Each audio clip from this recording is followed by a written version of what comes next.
y tal como lo habíamos anunciado antes de ir a la pausa, tenemos esta mañana la presencia del economista Fidel Márquez, analista económico, rector de la Universidad Ecotec. Qué gusto que nos acompañe, Fidel. Buenos días y bienvenido.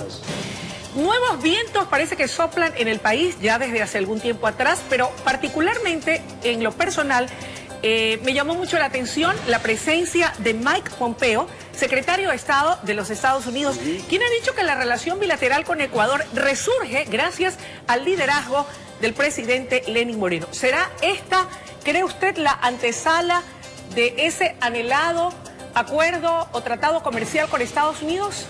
A ver, yo creo que acá lo que nos están dando son señales. Hay varias señales importantes que el país debemos tomar en consideración. Bien, ¿cuáles? La primera, que se llegó al acuerdo con el Fondo Monetario Internacional. Así es. Se hizo un programa por parte del gobierno y se logró, por tanto, desembolsos importantes de organismos multilaterales de crédito en situación donde el país tenía una situación económica muy adversa, donde estábamos todavía en un estancamiento económico con una concentración de demanda muy fuerte, porque se está, después de 10 años de un modelo donde el Estado era el inversionista y empleador de última instancia, se pasa todo lo contrario, donde el sector privado tiene que ser el motor que genere el empleo, que genere la inversión nueva en el país. ¿Y eso es positivo o negativo? Eso es muy positivo. ¿Y por qué es positivo esta situación? Uno, en primer lugar, porque los ingresos del Estado se vieron mermados, porque ya el precio del crudo que sustentaba fundamentalmente toda esta situación para que nos dieran préstamos y que además nos daban préstamos a corto plazo y a muy alta tasa de interés, ha traído como consecuencia que el Estado no tenga los recursos ni la liquidez suficiente para seguir llevando adelante un modelo de ese tipo. Entonces, ¿qué es lo positivo? Que quien tiene que generar empleo, históricamente así ha sido, y además es el que aprovecha los incentivos que da el mercado con mucho más rapidez y mucha más facilidad a la hora de generarle ingresos a toda la sociedad y redistribuirlo. Es el sector privado. Es el sector privado de la economía. Ahora, no obstante, yo aquí quiero hacer un alto, porque cuando hacemos este acuerdo con el Fondo Monetario Internacional, aquello no deja de equivaler a una nueva deuda. ¿Cuál es la diferencia entre endeudarnos a través de un acuerdo con el Fondo Monetario Internacional y lo que fue el endeudamiento del pasado durante los 10 años de la Revolución Ciudadana? A ver, te voy a poner ejemplos muy concretos. Nosotros tenemos que pagar el año que viene más de 6.000 millones de dólares por servicio de la deuda que se contrató antes. ¿De dónde vamos a sacar nosotros dinero fresco en una época de crisis donde además si seguíamos buscando financiamiento, porque además endeudarse no es malo, lo malo es no tener cómo pagar la deuda? Para que tengamos un ejemplo, es cuando le pedimos o vamos y compramos determinado bien en el mercado, pero no tenemos, y nos comprometemos a pagar determinadas cuotas, pero no tenemos y liquidez. no tenemos liquidez. Entonces, o sea que de ahí va a ser lo importante las condiciones en las que adquirimos la deuda. En que adquirimos la deuda, eso es lo más importante. Bien, acá. Okay. Por tanto, a más largo plazo nos permite reperfilar deuda vieja, que eso es importante también, disminuir lo que tenemos que pagar por servicio de deuda a menos tasa de interés y por tanto mejores condiciones de pago. Fidel, hablemos de otra señal, la reciente reunión de los gobernadores del Banco Interamericano de Desarrollo, en donde también se hizo un desembolso importante.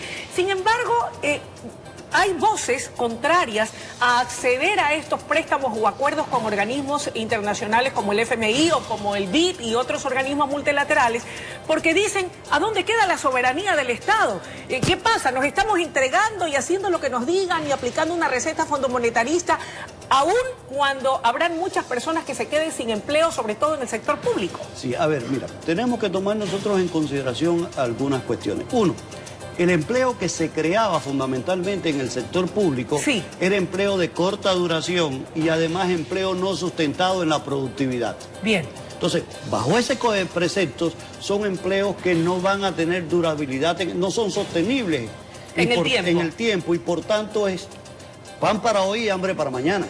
Okay. Entonces, ¿qué tenemos que buscar nosotros? Que los empleos que se creen en el país ya sean por sector público o sector privado, sean empleos que tengan una durabilidad en el tiempo, que sean empleos que nos den productividad, que sean empleos donde la gente se sienta segura. ¿Por qué? Porque ahora se habla de eliminar 25.000 puestos de trabajo en el sector público. Así es, donde esos van a pasar a engrosar las filas de los desempleados o no necesariamente. O a tener la posibilidad de ingresar en el mediano plazo a tener un empleo de más larga duración. ¿Por qué? Y el otro elemento, también los empleos públicos tienen que tener una eficiencia social. ¿Por qué vamos a tener 5 donde necesitamos 1? Eso quiere decir que no estamos utilizando bien los recursos y por eso los recursos se nos acabaron y tenemos el problema de crisis y liquidez ahora. Ok, hemos dado ya entonces varias señales de que ese acercamiento con el gobierno norteamericano y con estas reuniones y estos acuerdos, sin duda, dices, van a redundar en un aporte beneficioso para reactivar la economía del país. El hecho de que nos hayan tomado en consideración después de más de 40 años para hacer una reunión del BID acá, que además venga acompañado, porque las reuniones del BID no solo vienen acompañadas con préstamos para el gobierno, las reuniones del BID traen banca internacional también. Para el sector privado. Para el sector privado y dentro del propio BID, y esto es algo que la gente tiene que entender, porque a veces dicen, le están dando plata a empresas privadas, claro, con el respaldo del gobierno. No, es que el BID tiene una línea también para el sector privado que no necesita el respaldo del gobierno, sino que el gobierno es un trato vis a vis entre el sector privado y el BID. Y el BID, y además para que lo que el gobierno hace es crear condiciones de estabilidad jurídica, de estabilidad política para que esa inversión fluya. Para ello será importante entonces el aporte de nuevas reformas laborales y reforma tributaria. Totalmente de acuerdo. Y en materia de reforma tributaria, ¿qué es lo que conviene? ¿Bajar el IVA, por ejemplo? Mi criterio muy personal, yo bajaría el IVA, pero en las condiciones de crisis y de liquidez que tiene el gobierno, yo lo dejara en estos momentos como está. No tocar el IVA porque de una u otra manera esto es un impuesto que nos quita a todos. Si sube 2 puntos nos va a quitar a lo que consume y además tenemos que tener claro que la clase media, que es la que tiene que crecer, porque es la clase que tiene que consumir, fundamentalmente si usted le aumenta impuestos, es la que más impuestos va a pagar. Y por tanto es contraproducente cuando tenemos una contracción de demanda. Fidel, cuando escuchamos a los analistas como usted hablar de que todo es positivo, que los pasos que se están dando son los correctos y que van a redundar en una mejor situación económica del país, nos alegramos todos, pero ¿cuándo vamos a ver la salida al final del túnel? ¿Por qué le pregunto esto? Porque creo que somos el único país en el mundo donde teniendo una moneda dura como es el dólar, la hemos pulverizado, es decir, hemos perdido nuestra capacidad adquisitiva de compra, cada vez compramos menos teniendo una moneda dura, ¿por qué? A ver, esto tiene varias explicaciones. La primera, gracias a esa moneda dura, es que no estamos como otros países con un alto nivel inflacionario y entonces sí sin consumo ninguno. Esa es la primera de las cuestiones que tenemos que decir. En segundo lugar, tenemos que decir que si no hay inversiones que sean eficientes socialmente, si no hay inversiones que generen empleo, si no tenemos las condiciones creadas para crear una fuente de ingresos de esa moneda dura hacia el país, evidentemente que vamos a tener esta situación. ¿Y qué ha pasado con las exportaciones del país durante todo este tiempo? Nos las han restringido. Un proteccionismo atroz que a la larga se convierte en un desproteccionismo de la población, porque es que nosotros tenemos que tomar en consideración, en primer lugar, que para lograr tener que funcione una economía, tenemos que tener productividad del trabajo. No es tanto el papel moneda que utilizamos como las técnicas productivas y la inversión productiva. ¿Cómo le damos competitividad, para resumir?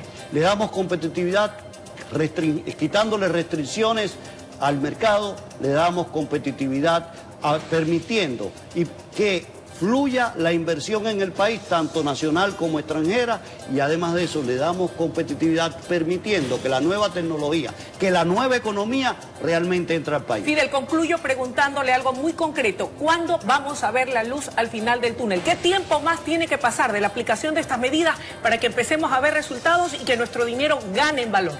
A ver, nuestro dinero, y además tenemos que verlo también en el contexto internacional. Hay una guerra comercial entre China y Estados Unidos. Europa y el euro también entran acá. Vamos a ver en los próximos tiempos una devaluación del dólar, que esto va a ser conveniente a la hora de las exportaciones nuestras, porque nos va a dar un poco más de competitividad. Por eso hay que apuntalar las exportaciones del país para aprovechar este espacio coyuntural. Por otro lado, vamos a por lo menos de 2 a 3 años, y lo digo así, para que podamos ver una mayor estabilidad. ¿Una noticia buena? Sí, no vamos a decrecer posiblemente este año como muchos esperábamos que ocurriera. Ya los organismos internacionales y los análisis que se hacen nos dicen que estamos en estancamiento, pero no ya en la parte negativa no estamos decreciendo, sino que nos estamos estabilizando. Enhorabuena. Gracias, Fidel, por su presencia y por su análisis serio vertido aquí esta mañana. Gracias a ti, como siempre. Amigos televidentes, ha sido la intervención del economista Fidel Márquez haciendo un análisis de los temas de coyuntura del momento en materia económica. Es momento de una breve pausa y enseguida regresamos con mucho más desde la noticia Primera Emisión.